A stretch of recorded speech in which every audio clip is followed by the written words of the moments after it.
passe. Bonsoir à tous, il est 19h à Kinshasa. C'est l'heure du journal essentiellement consacré aux provinces. Au sommaire de cette édition, Cabinda Mbanga, c'est la nationale numéro 2. Les travaux d'aménagement et de bitumage vont bon train. C'est ce qu'a constaté le ministre provincial en charge des infrastructures de la Lomami. Mesdames et messieurs, bienvenue dans cette première édition de ce soir, du vendredi 6 février. C'est la 73e fois que le National Prayer Breakfast a lieu à Washington. Au cours de ce déjeuner de prière, le président de la République, Félix-Antoine Tshisekedi, a fait figure d'invité de marque.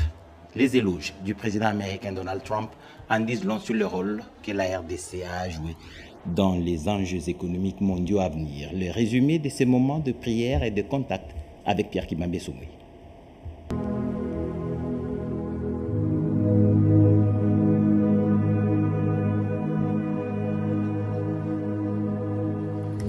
Le grand événement tant attendu a vécu ce jeudi 5 février 2026. Washington a accueilli le 74e National Prayer Breakfast, ce grand rassemblement annuel qui a réuni le président des États-Unis d'Amérique, les membres du Congrès américain et plus de 3500 leaders internationaux autour des valeurs de prière et d'unité placées sous le thème de la réconciliation et du dialogue. Séjournant dans la capitale des États-Unis d'Amérique pour une visite officielle, le président de la République Félix-Antoine Tshisekedi Tshilombo a pris part à cette rencontre nationale américaine de prière en compagnie de son épouse, la distinguée première dame Denise Nyakeru Tshisekedi. Le couple présidentiel de la RDC a été chaleureusement salué par le président des États-Unis d'Amérique, Donald Trump, qui a loué l'accord de partenariat stratégique signé avec son homologue de la RDC. Merci, Monsieur le Président.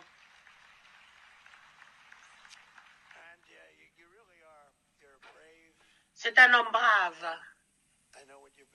Je sais ce que vous avez. Ça, c'était très difficile. Ça, c'était beaucoup d'années. Et rien n'est facile. Il fallait faire des allers-retours. Mais vous êtes un homme brave. C'est un honneur de vous avoir. Nous avons le plus grand deal avec le Congo. Le Congo est un pays magnifique.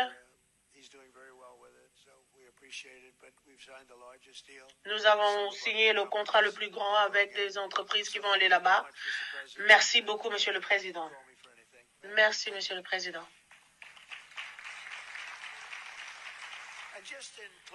Dans son intervention, le président de la République a inscrit son message dans l'esprit du thème principal de la cérémonie en rappelant la valeur universelle de la dignité humaine. Le chef de l'État a formulé le vœu de paix et de fraternité entre les nations, appelant à l'avènement d'un monde où la paix, la justice, la droiture, la liberté, la sécurité et la dignité sont davantage garanties pour tous. Selon les organisateurs, l'objectif du National Prayer Breakfast est de promouvoir la prière collective, le dialogue et la réconciliation entre les responsables des sensibilités diverses dans l'esprit de Jésus de Nazareth. À travers la visite du chef de l'État à Washington, la République démocratique du Congo et les États-Unis d'Amérique réaffirment leur volonté de bâtir un partenariat fondé sur la confiance, le respect mutuel et les intérêts au service de la paix, de la prospérité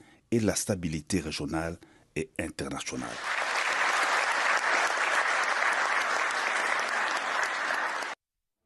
À Kinshasa, les patrouilles mixtes FARDC-PNC vont se poursuivre pour lutter contre l'insécurité. Le commandant 14e région militaire a rappelé la responsabilité de chaque élément de FARDC et de la police nationale congolaise dans le maintien de l'ordre public et la protection des personnes et de leurs biens. C'était au cours de la parade mixte qui a eu lieu au stade de Martyrs.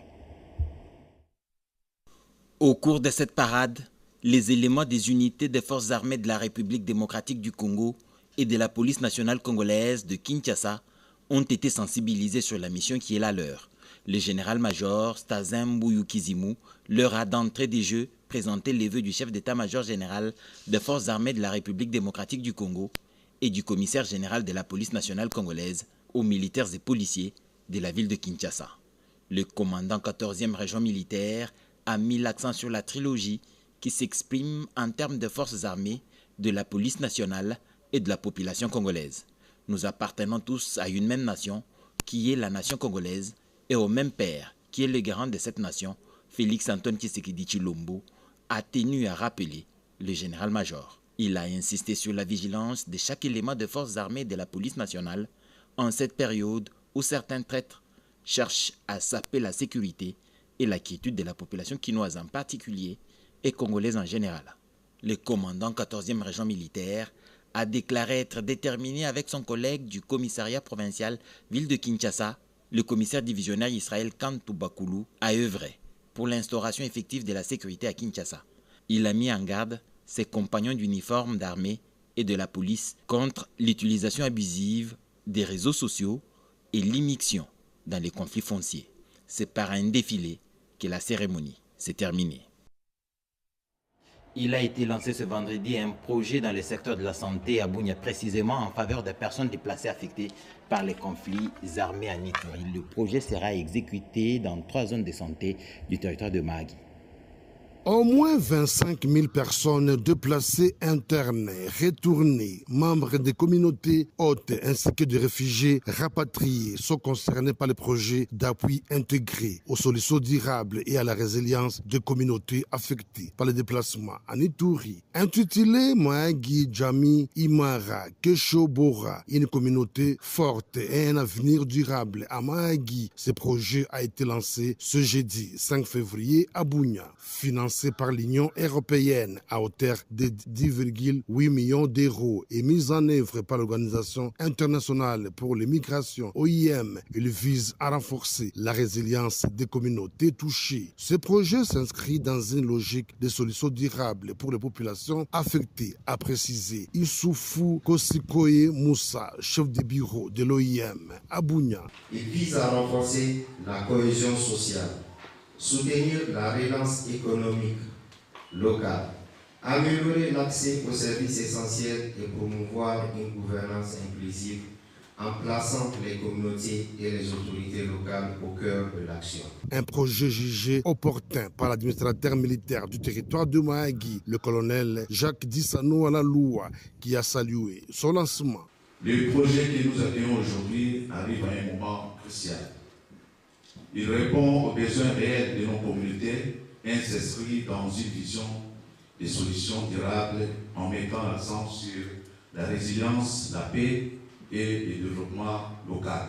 La cérémonie a été présidée par Dieudonné Omasombo, directeur de cabinet adjoint du gouverneur militaire de l'Ituri en charge des questions économico-financières. Elle a réuni toutes les parties prenantes, notamment le représentant de 3 zones de santé concernées, Angumu, Rimba et Mahagi, où le projet sera exécuté sur une durée de 33 mois. Passe Grand Katanga, la pollution minière répétitive par des effluents ont fait l'objet d'une mission d'inspection de la ministre de l'Environnement, Développement durable et Nouvelle économie du climat. Marie Nyangendambo a pris plusieurs mesures coercitives. On attend donc l'application. Au terme de sa mission d'inspection et de pédagogie dans la province du Haut-Katanga, la ministre de l'Environnement, Développement durable et Nouvelle économie du climat, Marie Nyangendambo, a exprimé son mécontentement face au niveau de négligence observé dans la gestion des risques de pollution par certaines entreprises minières. Lors de sa visite de terrain organisée le 3 et le 4 février dernier, la ministre a délivré un message de fermeté sans équivoque. Cette situation doit impérativement changer. Face à la persistance des pollutions, notamment celles impliquant des entreprises comme CDM et Kaping Mining, la ministre Marie Nyangendambo a interpellé directement les responsables de ces entreprises minières. Elle a exigé l'envoi immédiat de leur plan de gestion des effluents qui seront analysés par ces équipes pour proposer des solutions appropriées. Les entreprises concernées devront financer ces solutions et s'engager à réaliser des études environnementales régulières pour minimiser les risques. Cette mission s'inscrit dans le cadre des directives du chef de l'État Félix Antoine Tshisekedi visant à renforcer la prise en compte des risques environnementaux dans les secteurs extractifs de la République démocratique du Congo. La ministre Marie Nyangendambo a rappelé que sa démarche, bien que ferme, se veut également pédagogique et d'accompagnement. Elle a insisté sur sa récente mission en Belgique pour prendre contact avec Revalio, une entreprise spécialisée en solutions de recyclage des eaux usées industrielles. Convaincue du rôle de l'État dans l'accompagnement technique, la ministre de l'Environnement, Développement durable et Nouvelle économie du climat a annoncé être prête à proposer des amendements légaux pour soutenir cette réforme environnementale. Le ministre d'État, ministre du Développement rural, Grégoire Moutchaïl Moutombe, a reçu en audience la délégation de l'Office national de l'hydraulique rurale. Cette dernière est venue présenter l'état des lieux de sa structure chargée de fournir de l'eau potable en milieu rural au ministre des tutelles. Ayant pour mission de promouvoir la desserte en eau potable en milieu rural, planifier en collaboration avec les entités territoriales décentralisées la production et la desserte en eau potable en milieu rural et périurbain, planifier les études sectorielles, les choix de projets et établissement d'un plan directeur et autres, l'Office national de l'hydraulique rurale, structure sous tutelle du ministère du Développement rural, peine à atteindre ses objectifs. Une délégation du conseil d'administration de cette structure est allé présenter au ministre de tutelle, ingénieur Grégoire Moutchaïl Moutombe, l'état des lieux de cette structure. Et nous avons profité de l'occasion pour présenter l'état des lieux de notre office. Et c'est dans ce cadre-là que nous travaillons d'arrache-pied pour non seulement arriver à maîtriser tout ce que nous avons comme patrimoine pour donner de l'eau en milieu rural, mais aussi tous les projets que nous sommes en train de mettre en place, que ce soit sur financement du gouvernement ou sur financement des partenaires. Isaac Bakajika, membre du conseil d'administration, a également mentionné l'importance de l'ONACHR en milieu rural. En milieu rural, si aujourd'hui nous déplorons beaucoup de maladies d'origine hydrique, c'est parce que la qualité de l'eau que l'on consomme dans nos villages n'est pas toujours une bonne eau traitée. Voilà pourquoi l'Office de l'hydraulique rurale a été créé en vue de répondre à ce besoin-là. Aujourd'hui, nous avons un ministre qui s'intéresse de plus près à ce que nous sommes en train de faire.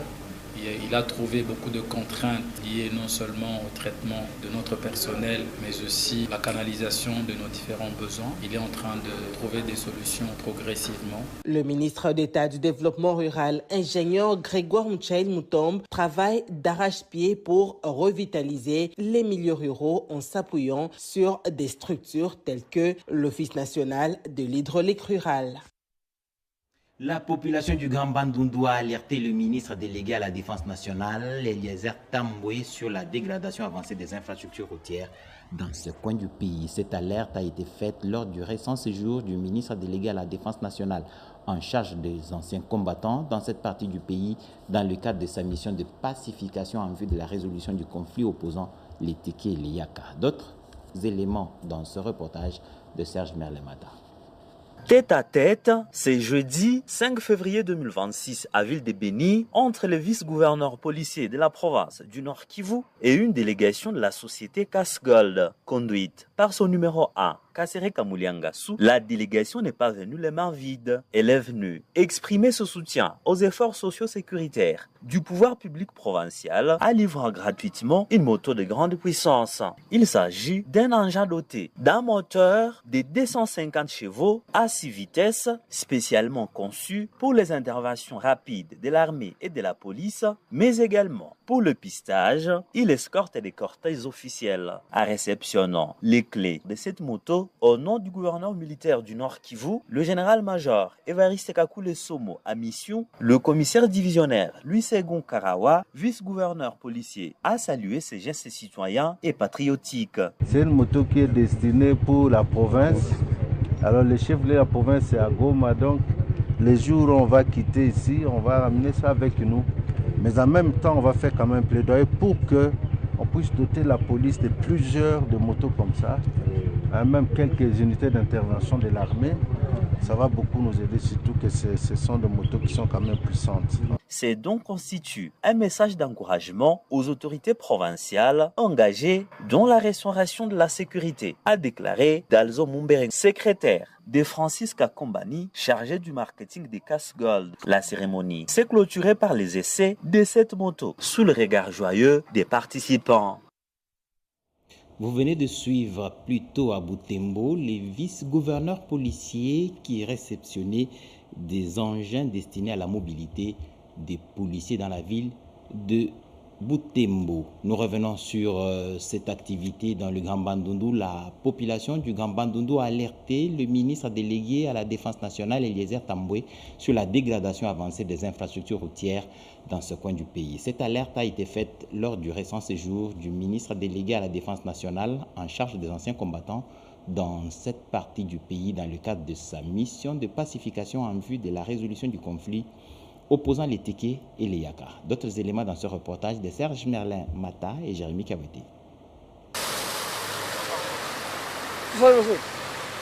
Un véritable calvaire. La route nationale numéro 17 se dégage de plus en plus, surtout en cette saison de pluie. Cette route en terre reliant Kinshasa à partir de Mongata à la province de Maïndombe, territoire de Kwamut, et la ville de Bandundu dans le Kwilu rend la tâche difficile aux voyageurs et commerçants opérant sur ces tronçons routiers. En raison des bourbiers, des nids de poules, par ici, la boue par là, des véhicules prennent des heures pour s'en sortir. D'autres se renversent pendant les manœuvres. D'autres encore tombent tout simplement en panne. Face à ces situations critiques, une délégation d'habitants de l'espace Grand Bandundu s'est rendue auprès du ministre délégué à la Défense nationale et les Tamboué pour l'alerter afin de mener un plaidoyer au niveau du gouvernement central. La démarche visait également à faire remonter les difficultés pour une intervention rapide des autorités. Très attentifs à les préoccupations, et les Tamboué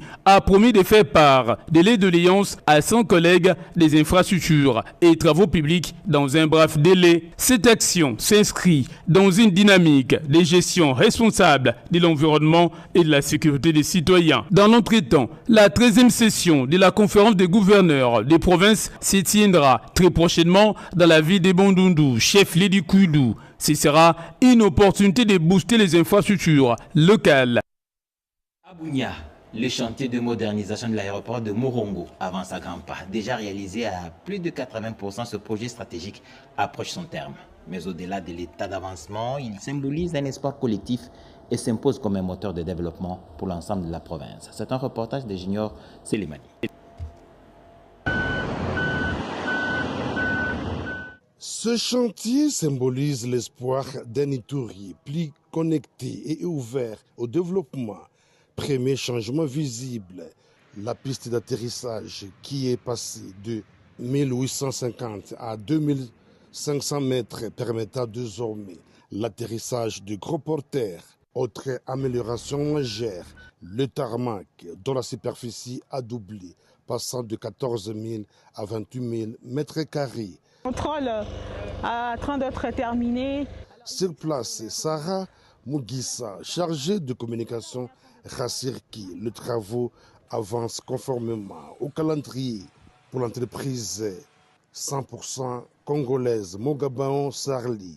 Le message est clair, ce projet est un succès dont la population doit s'approprier et préserver le bénéfice.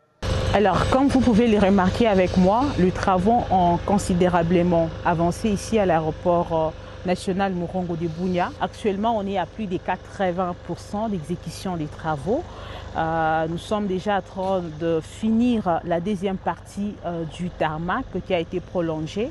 Au niveau de la tour des contrôles, on est en train de faire les revêtements de l'ascenseur. Ce sont parmi les dernières étapes des travaux. Nous faisons de notre mieux pour que ces projets se terminent dans les délais. Le fait d'avoir à Bunia un aéroport au standard international avec les gros porteurs qui vont commencer à atterrir ici, croyez-moi que ça va vraiment créer un boom économique en Ituri. Aujourd'hui, les équipes se concentrent sur les finitions, aménagements de bureaux, voies d'accès et équipement de la tour de contrôle, éléments clés pour la sécurité de vol. Ce projet s'inscrit dans la vision du président de la République, Félix Antoine Tshisekedi Tshilombo, axé sur la modernisation des infrastructures matérialisées en Ituri par le gouverneur militaire, le lieutenant-général Luboyan Kashomo-Djouni. Au-delà de l'aéroport, cette entreprise a déjà réalisé plus de 55 km de routes asphaltées en ville de Bunia. Pour les voyageurs, investisseurs et partenaires, Murongo devient une véritable porte d'entrée vers l'avenir et un levier important pour le développement de l'Ituri. Je vous le disais en titre, malgré les nombreux obstacles enregistrés, les travaux d'aménagement et de bitumage de la route nationale numéro 2 sur le tronçon Cabinda-Mbanga évoluent de manière satisfaisante. C'est le constat fait par le ministre provincial des Infrastructures, Travaux publics et Reconstruction, Jean-Anatole Tshibangou, à l'issue d'une mission effectuée sur le terrain.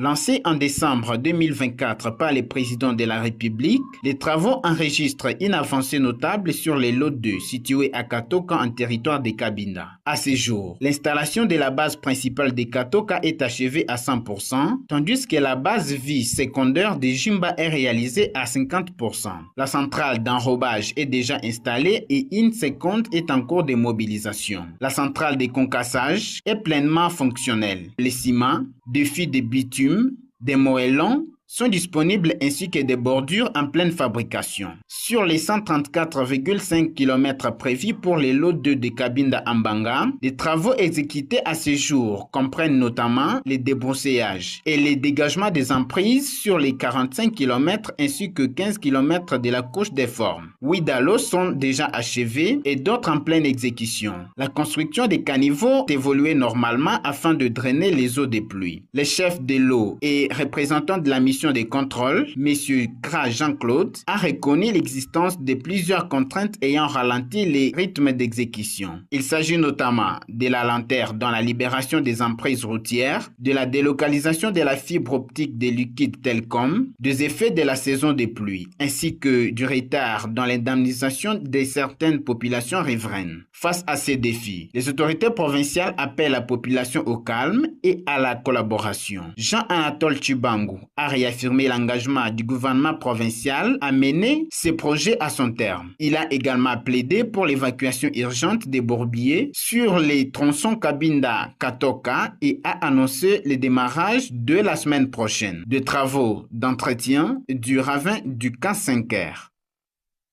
L'attente a été longue. Dans le Kasaï central, les travaux prévus pour l'asphaltage des routes dans le cadre du projet Tshilé-Gelou ont commencé. Le gouverneur a fait un tour pour s'en assurer. Dans le centre-ville de Kananga, l'entreprise Arabe Contractor a démarré avec l'asphaltage des avenues Mukenge Chabantou, Kassavubu et Dr Étienne Tshisekedi, ciblés dans le cadre du projet Tshilé-Gelou. Mercredi 4 février, le gouverneur du Kasaï central, Joseph Moïse Kamboulou, est descendu sur terrain pour constater les débuts de ces travaux qui devront durer une semaine, selon que l'a confirmé l'ingénieur Jimmy Koula, directeur provincial de l'Office des voiries et drainages et maître d'ouvrage délégué. Nous sommes en train de faire la première pause des enrobés sur la ville de Kananga dans le cadre du projet Tshilé-Gelou, 35,36 km. C'est une grande joie pour la ville et c'est un départ où nous n'allons pas nous arrêter ici. Vous avez déjà vu ce qu'Arabe Contractor a eu à faire par rapport aux enrobés sur la nationale. Et avec la formulation qui a été faite, vous pouvez même voir de vous-même, la qualité elle est déjà en place, mais c'est l'œuvre humaine. Il faut vérifier la température, il faut vérifier les épaisseurs. C'est ça le travail de suivi que nous sommes en train de faire pour avoir un travail de qualité. Ébloui de constater la modernisation de ces artères indispensables pour une circulation paisible, sous Félix Antoine Tshisekedi Tshilombo, des Kanangais réitèrent leur loyauté aux premiers citoyens de la République pour la concrétisation de ces promesses. Tu as fait chez nous, que Dieu te bénisse et te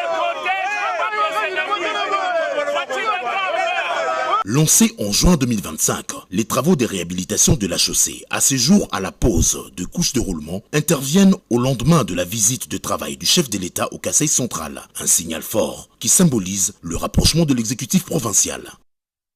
Nous restons dans le Kasaï central. Les chefs traditionnels de l'espace Grand Kasaï disent non à l'agression barbare du Rwanda par le biais de ses supplétifs de l'AFCM 23. Une rencontre a eu lieu au lac Mukamba, dans le territoire de Dimbélengé, pour dire non à la balkanisation et témoigner leur attachement aux efforts que ne cesse de fournir le président de la République, Félix Antoine Tshisekedi, pour le retour de la paix en RDC. C'est un reportage de Théodore Kadingo.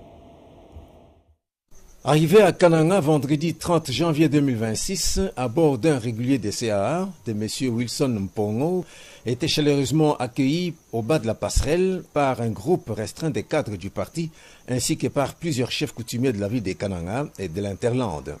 Après avoir dévoilé l'objectif de sa mission à Kananga à la presse, le cortège l'a conduit à sa résidence temporaire où il a commencé à chercher les voies et moyens pour la réussite de sa mission. Plusieurs chefs coutumiers du Grand Kasaï, notamment ceux du Kasaï central avec à la tête Sa Majesté Mouanang Anakalamba, ceux du Kasaï oriental avec le chef Mutombo Kachi, du Kasaï avec le chef Mai Mounene, Sankuru et Lomami avec le chef Mbombo Onda lui, se sont réunis, tous comme un seul homme, au site mythique du lac Monkamba, dans les territoires de Djimbelengé, le lundi 2 au mardi 3 février 2026, où ils ont notamment accompli cette noble mission de la stabilisation des institutions de la RDC, la recherche de la paix à l'est de notre pays, la RDC, et aussi combattre l'agression de la RDC par le Rwanda et ses supplétifs AFC M23. Satisfait de M. Wilson Mpongo, homme politique, patriote avéré et organisateur de ces grands rassemblements des chefs coutumiers du Grand Kasaï. L'activité que nous avons organisée ensemble avec de grands chefs coutumiers du Grand Kasaï, c'est pour mettre fin à la guerre qui est à l'Est et assister à la vision du chef de l'État. Pour moi, je crois que tous les chefs coutumiers étaient concentrés. Ils ont fait un très bon travail pour que la paix puisse régner dans notre pays, dans tous les coins. Je vais dire à nos compatriotes congolais qu'ils doivent se réunir aussi pour la même paix qu'on est venu déclarer ici, que tous les Congolais puissent aussi faire le même et s'unir pour concevoir la paix. Signalons que la tâche n'était pas facile, c'est par des sacrifices consentis et un engagement citoyen que ces derniers se disent heureux pour un aboutissement harmonieux de cette rencontre. Le gouverneur de la Tchopo l'a dit hier, l'aéroport international de Bangoka à Kisangani est bel et bien opérationnel, à 100% même. La confirmation cette fois est du commandant de cet aéroport, Godard Wamba, lors d'un message livré à la presse ce jeudi 5 février 2026 dans l'enceinte même de l'aéroport, l'a attesté. C'est un reportage de Pascal Kazadi. Nous sommes à l'aéroport international de Kisangani Bangoka. En ce jeudi 5 février 2026, les avions atterrissent et décollent à la régulière. Les activités aéroportières se déroulent normalement dans un climat de sérénité et de professionnalisme, rassurant ainsi les voyageurs et les usagers de cette plateforme stratégique de la Tchopo sous l'œil vigilant de Godard Wamba, commandant de l'aéroport international de Kisangani Bangoka. Les infrastructures aéroportuaires, les aides à la navigation, la regard que le gouvernement a mis à notre disposition, ainsi bel regard, sont en très bon état. Donc, nous voulons vous rassurer que l'aéroport de Kisangani est effectivement opérationnel. Entouré des agents et cadres de son établissement, Godard Wamba salue la vision du chef de l'État, Félix Antoine Tshisekedi Tshilombo, qui a modernisé l'aéroport international de Kisangani Bangoka.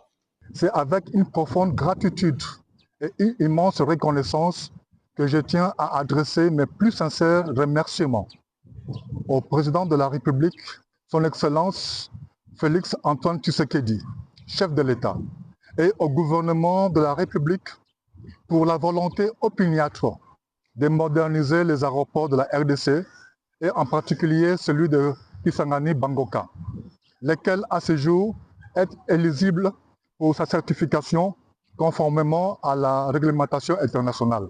L'aéroport international de Kisangani Bangoka est pleinement opérationnel au service du développement et de la connectivité de la province. Le gouvernement provincial du Lualaba a doté l'hôpital de Kolwezi de nouveaux équipements médicaux pour moderniser ses infrastructures et améliorer la prise en charge des patients, en particulier en maternité et en néonatologie. Le gouverneur ou la gouverneure Fifi Masuka Saini s'est rendu sur place pour s'assurer de l'installation de ces équipements et saluer le travail du personnel médical. L'hôpital du personnel de la GECAMIN HPK Kolosi a reçu un coup de pouce considérable de la part du gouvernement provincial. Dans le cadre d'un vaste programme de modernisation des infrastructures hospitalières de la GECAMIN, des nouveaux équipements ont été installés pour améliorer la prise en charge des patients, notamment en maternité et en néonatologie. Le jeudi 5 février, la gouverneure de province a effectué une visite dans cette structure sanitaire pour s'assurer de ce geste. Marie-Thérèse Masuka Saini a inspecté les salles d'accouchement modernes et du matériel de surveillance fétale de pointe. Les 2 salles de néonatologie où les incubateurs de dernière génération permettent de prendre en charge les nouveau-nés prématurés ou en difficulté. Elle a également passé en revue la salle de transit des accouchés où les femmes qui ont accouché sont prises en charge avant de regagner leur chambre. Elle a été impressionnée par la qualité des soins prodigués par les équipes médicales et a félicité le personnel pour leur dévouement. Dans sa gibecière, des cadeaux composés des couvre-bébés, des pagnes et des enveloppes d'assistance. Très émus, les bénéficiaires n'ont pas caché leur reconnaissance envers leur bienfaitrice. En tout cas, je dis merci beaucoup à maman gouverneure Fifi Masuka Saini pour le bienfait qu'elle a fait à l'hôpital HPK. Dans sa suite, quelques membres de son cabinet, parmi lesquels son conseiller en matière médicale, le Dr Michel Katweteba. Pour le médecin directeur des hôpitaux du groupe Ouest de la GECAMIN, le Dr Caïmon Gabriel, cette dotation vient révolutionner la qualité des soins des femmes enceintes et des nouveau-nés dans cet hôpital. Aujourd'hui, je suis encore un homme très heureux de recevoir un tel plateau technique qui vient de s'améliorer pour permettre de donner des bons soins aux femmes enceintes ainsi qu'aux nouveau-nés, ce qui va renforcer encore notre plateau technique et surtout réduire les taux de mortalité et de morbidité chez les femmes enceintes et chez les enfants. Cette visite a permis de mettre en lumière l'importance du partenariat entre la GECAMIN et le gouvernement provincial pour améliorer la santé des populations de Kolosi en particulier et du Lualaba en général. Les nouveaux équipements installés à l'hôpital HPK vont permettre de sauver des vies humaines et d'améliorer les conditions de soins des malades. Réduire les coûts des évacuations sanitaires pour les entreprises, c'est l'un des objectifs à atteindre à la table ronde organisée par le centre hospitalier Tshisekedi Tshilombo de la SNCS à Lubumbashi avec la participation d'un expert venu de Kinshasa, le docteur Jeff Ntalaja. Thème exploité, investir dans les hôpitaux, immobiliers et les banques nationales pour protéger l'épargne sociale et bâtir le développement. C'est un reportage de Rodé Panda. En investissant dans les hôpitaux, immobiliers et banques nationales, la Caisse nationale de sécurité sociale, CNSS, protège l'épargne sociale, dynamise l'économie et bâtit le développement du pays. Cette réflexion de la table ronde organisée au siège de la Fédération des entreprises du Congo FEC, sur initiative du centre hospitalier Tshisekedi Tshilombo de la CNSS à Lubumbashi. Dans son introduction, le directeur provincial de la CNSS, Clek Kabeya, a remercié le chef de l'État Félix Tshisekedi pour sa vision claire sur la couverture santé universelle qui permet à tous les Congolais d'espérer à des soins de santé de qualité, mais également au ministre de la Santé publique et directeur général CNSS qui suivent de près les instructions du chef de l'État pour le bien-être social et sanitaire des Congolais. À l'ouverture, Mme Nelly Kaila, représentante du ministre provincial de la Santé du Haut-Katanga, a encouragé les participants. Madame Laurence Chibangu, administrateur gestionnaire du CHTT CNSS, qui a exposé sur l'état des lieux des évacuations sanitaires en RDC, la synthèse de la journée avec le représentant de la FEC et l'administrateur gestionnaire du CHTT. Nous avons tous assisté à la présentation de cette grande œuvre qui est le centre hospitalier Tshisekedi Tshilombo de la Caisse nationale la sécurité sociale et nous espérons que les entrepreneurs ils prendront davantage de précautions avant de prendre des décisions pour évacuer leurs membres du personnel ou leurs dépendants. Notre apport ici est de pouvoir administrer les soins de qualité pourvu que le Congo puisse retrouver sa place qu'il avait dans le temps. Et à l'intervention du docteur Matabaro Ephraim, médecin directeur de la CNSS. Les huissiers de justice devant travailler dans la province du Kwilu ont prêté serment au siège de la cour d'appel du Kwilu. Regardez à quoi ça ressemblait. La Cour d'appel du Kwilu a organisé à son siège à Bandundu la prestation de serment des 19 huissiers de justice, dont 6 femmes, c'est jeudi 5 février 2026, en présence de Maître Francis Ekonji Liloka, président de la Chambre nationale des huissiers de justice de la RDC, accompagné de Maître Hervé Moukatampo, secrétaire général national, de Maître Mayala Idriss et de Maître Misenga Baudouin, membre de la dite chambre. Dans ce mot, le président national des huissiers a signifié la légalité de cette cérémonie. Après avoir réussi avec satisfaction le test d'admission, ils ont été admis au corps, ils ont bénéficié de l'arrêté du ministre de la Justice, leur conférant la qualité d'officier public et ministériel. Et aujourd'hui, conformément à l'article 11 de la loi portant création et au respect de la profession de justice, ils ont prêté serment. Après la prestation des serments, a suivi l'étape des élections et de l'installation de membres de la Chambre provinciale des huissiers de la justice du Kwilu dans la salle de l'hôtel Majestic. Ainsi, sur le 9 postes que compose la dite chambre, Maître Cléophas Moussaba Mandungu a remporté au poste de président avec 16 voix sur 19 votants. Signalons que le ministre national de la justice de la RDC ne ménage aucun effort pour rendre efficace son secteur, car, dit-on, la bonne justice est la clé du développement d'une nation. En tout cas, ce que je demanderai à tous mes collaborateurs, c'est que nous devons être actifs. La province du Kwilu est trop grande. Je crois qu'avec une seule personne, ça ne sera pas possible que nous puissions couvrir les coins et les recoins de cette province. Pour ce, à tout chacun, nous devons prendre conscience que nous sommes venus pour travailler. Les médecins et autres professionnels de santé du Nord-Ubangi ont amorcé ce vendredi 6 février 2026 une grève sèche dans toutes les institutions de santé. Ces porteurs de blouses blanches réclament le paiement de leurs primes et salaires des mois de novembre et décembre 2025 auprès de la banque Afriland Bank, agence de Gbadolite. Un reportage de Caroline Ndomba. Cet exercice démocratique a eu lieu dans la salle de plénière de la commune de Lumpembe, présidée par le président du conseil communal, Serge Kassanda, initiateur de ce projet. Dans son exposé des motifs, l'honorable conseiller Serge Kassanda a donné les bien fondés de ce projet de décision qui offre un cadre idéal afin de protéger la population de cette partie de la ville de Lusambo aux plusieurs maladies. La population peut seulement espérer les changements parce que si nous avons proposé la création de ces services, c'est pour essayer de mettre en place les mécanismes de propriété. Parce que vous savez, la commune de Lumpembe était parmi les communes sales, bien que nous avons recommandé au bourgmestre, il était aussi incapable. Il fallait lui donner un instrument juridique qui lui donnerait le pouvoir d'engager les gens qui pouvaient s'occuper de l'assainissement et de l'hygiène. Donc la population peut compter qu'après la mise en place de ces services, il y aura un changement total dans la commune et la propriété doit revenir dans notre commune de Lumpembe. Après questions, amendements et recommandations faites par les conseillers communaux, ce projet de décision a été adopté moyennant amendement par les 4 conseillers sur 7 que compte cette chambre communale.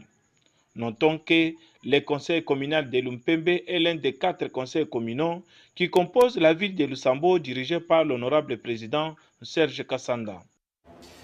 Ceci tient un cas d'école pour les conseillers municipaux. Ça se passe à Lusambo. Vous venez de suivre un service public en charge de l'hygiène a été créé et les débats ont eu lieu dans la commune de Lupembe, c'est à Lusambo. Nous revenons sur ce reportage du Nord-Ubangi. Les médecins et autres professionnels de santé du Nord-Ubangi ont amorcé ce vendredi 6 février 2026 une grève sèche dans toutes les institutions de santé. Ces porteurs de blouses blanches réclament le paiement de leurs primes et salaires des mois de novembre et décembre 2025 auprès de la banque Afriland Bank, agence de Gbadolite. C'est un reportage de Caroline Ndomba.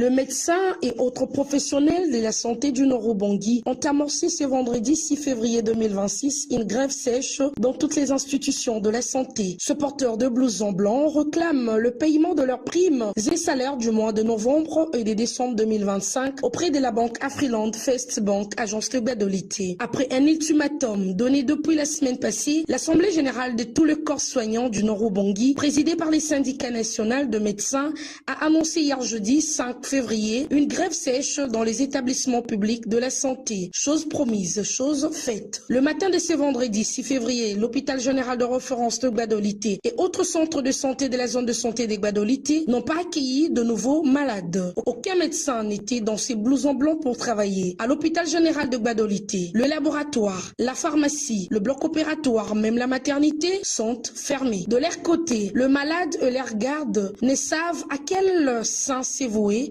Ceci sollicite l'implication des autorités nationales et provinciales pour qu'une pression soit faite sur la Freeland Fest Bank, agence de Gbadolité, afin que ces professionnels de santé soient rapidement remis dans leurs droits. Bakangi l'hôpital tout tande biso totel matema na bana boy basunga ta biso te futa bango nde basunga pe bana ange te ba ange nzambe bakufa be boye lokwa tozana hôpital te. Le message est entendu alors que nous allons terminer ce journal, ce reportage qui nous vient droit de Washington à l'occasion de la table ronde économique organisée à Washington par la Chambre américaine de commerce international. Le président de la République, Félix Antoine Tshisekedi, a délivré un message clair. La RDC est prête pour les affaires, à condition que chaque dollar investi puisse contribuer à la paix et à la prospérité du peuple congolais. Regardez. Une des grandes rencontres qui ont marqué la visite officielle du président de la République Félix Antoine Tshisekedi Tshilombo à Washington est la table ronde avec les secteurs privés américains sur le partenariat économique stratégique. Ce jeudi 5 février à la Chambre de commerce des États-Unis d'Amérique.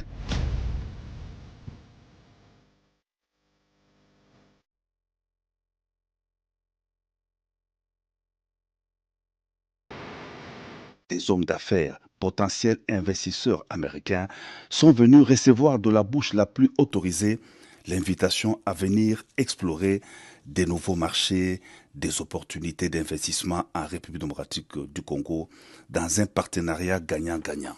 Dans son allocution, le président de la République a d'entrée de jeu exprimé la conviction de la République démocratique du Congo de mener des actions de transformation de ses ressources avec l'appui des États-Unis d'Amérique. Je veux saluer l'engagement du président Donald Trump et de son administration en faveur de la sécurité des chaînes d'approvisionnement stratégiques des États-Unis, notamment en matière de minéraux critiques et de technologies de pointe. Cette orientation tournée vers la résilience, la diversification des sources et la réduction des vulnérabilités rejoint pleinement la vision que porte mon pays. Être un partenaire stratégique, responsable et prévisible dans l'économie mondiale. Notre relation n'est pas théorique. Elle s'est structurée ces dernières années dans des instruments concrets.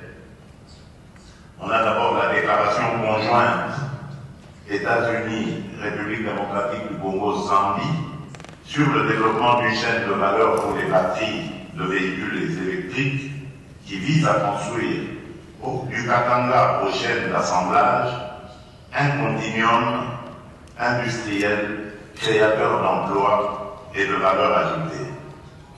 Ensuite, nous avons l'adhésion de la République démocratique du Congo au Minerals Security Partnership Forum, qui consacre notre rôle dans l'architecture émergente des chaînes d'approvisionnement en minéraux critiques. Et enfin, et plus récemment, la signature de l'accord de partenariat stratégique entre la République démocratique du Congo et les États-Unis d'Amérique en décembre 2025, ouvrant la voie à une coopération approfondie sur les ressources minérales, les infrastructures, l'énergie et la gouvernance des investissements. Devant le monde des affaires américain, le président de la République a aussi souligné que la RDC n'est pas seulement riche en ressources naturelles, elle est aussi riche en jeunesse, en terres fertiles et potentiel énergétique. Notamment, la RDC détient l'un des plus grands potentiels hydroélectriques du monde à travers le fleuve Congo, à savoir les complexes Inga. Le président de la République a aussi mentionné les couloirs vers Kinshasa-Kivu, une vitrine de développement durable. Avec ses énormes potentialités d'investissement, la RDC souveraine rassure les meilleures conditions du climat des affaires. La République démocratique du Congo ne recherche pas des relations opportunistes. Elle recherche des partenariats stratégiques, mutuellement gagnant-gagnant, fondés sur la clarté des règles, le respect mutuel, la transparence et une ambition commune. Je vous invite à regarder mon pays non comme un pari incertain, mais comme une plateforme stratégique au cœur des grandes transformations de ce siècle, la transition énergétique, la révolution numérique, la reconfiguration des chaînes de valeur industrielles. Nos défis sont réels, certes, cependant vos compétences, vos capitaux et vos technologies peuvent les transformer en opportunités partagées. We are open for business.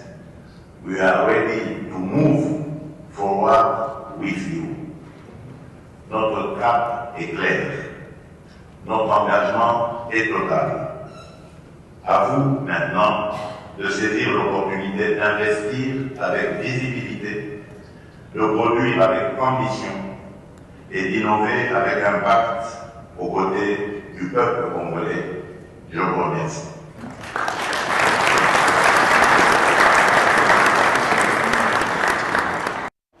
Dans un quart d'heure, il sera 20h et Kabamba me relayera pour la prochaine édition. Celle-ci est terminée. Merci de nous avoir suivis et bonne suite au programme sur la télévision nationale.